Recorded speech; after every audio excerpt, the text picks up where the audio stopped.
mavzuyimiz nima ekan? Ulotr x'ning ko'payishi. Ulotr x bu so'lmi yoki yuksak o'simlikmi?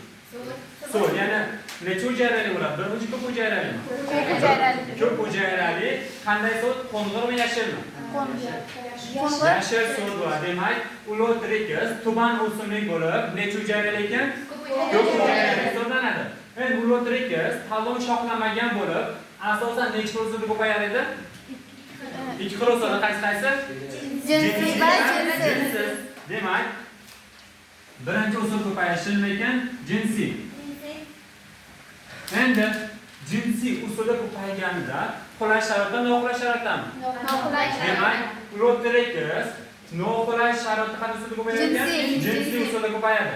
Endi jinsiy usulda ko'payganida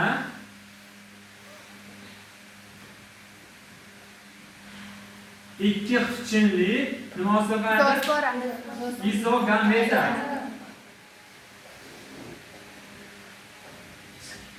Demak, ulotr x jinsiy usulda ko'payganida ikki ixchin nima hisoblanadi? Izogameta hisoblanadi. Endi jinsiz usulda ko'payganida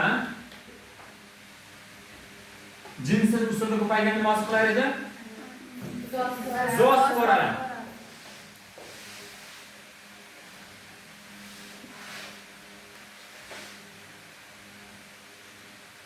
Demak, zoosporalar necha ixchinli ekan? 4 ixchinli. Demak, zoospora.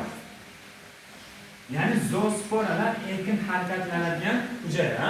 Demak, zoosporalar 4 ixchinli qaysi usulda ko'payganida? Jinsiz usulda ko'payganida. Endi izogametalar necha ixchinli? 2 ixchinli qaysi usulda ko'payganida? Jinsiy usulda ko'payganida. Endi doimo bitta zigota hosil bo'lishi uchun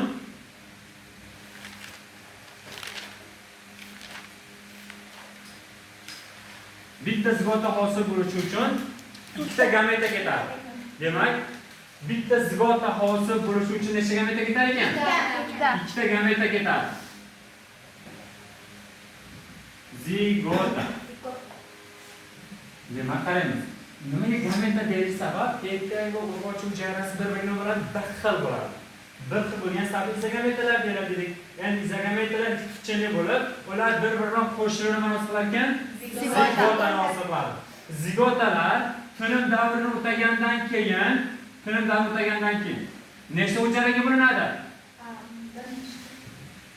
4 ta. 4 ta ip hosil qiladi.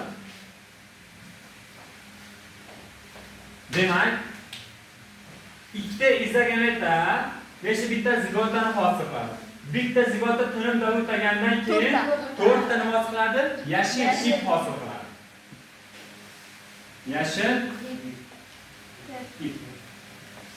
Yashil ip bilan hech qachon mana bu xushchini nima qilinglar? Adashtirmanglar. Xushchin boshqa, yashil ip boshqa. Demak, 2 1 4. Demak, 224. Tushunarlimi? 214. 2 ta degani bu izogameta. Bitta nima hosil qildi? Zigotani hosil qildi. Bitta zigotadan nima hosil bo'ldi? 4 ta yashil ip hosil bo'ldi. Endi zoospora chiqishini dedik, 4 ixchinli.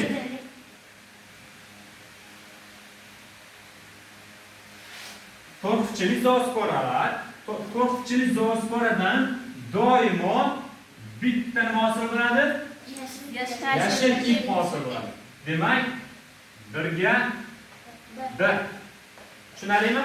Demak, bitta zoosporadan to'rtchilik zoospora necha ip hosil bo'lar ekan?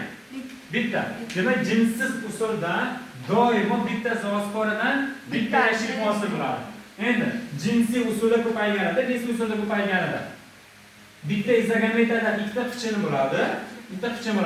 Ikkala izogameta bir-biriga qo'shilib bitta zigotani hosil qiladi. Endi bitta zigota tinim davri o'tagandan keyin 4 ta yashil ip hosil qiladi. Tushundingizmi? Nima tushundingiz? Qani, izogameta necha ixchinli ekan? 2 ixchinli bo'lar ekan. ikkita izogamentda qo'shilib nima hosil qilar ekan? Bitta zigotani hosil qilar ekan. Bitta zigotda necha hosil, hujra hosil qilar ekan? 4 ta yashil hosil bo'ladi. Tushunarlimi? Endi atrofga ko'ring. Zoospor necha pichili ekan? 4 pichili hisoblanar ekan. Bitta zoosporadan necha hosil qilar ekan? Bitta. Tushunarlimi? Endi bitta zigotda hosil bo'lishi uchun Parvinbek nechta qichin ketyapti? Bitta zigotda hosil bo'lishi uchun nechta qichin ketyapti? 4 ta. Chunki bitta zigotdan hosil bo'lishi uchun ikkita gameta ketyapti.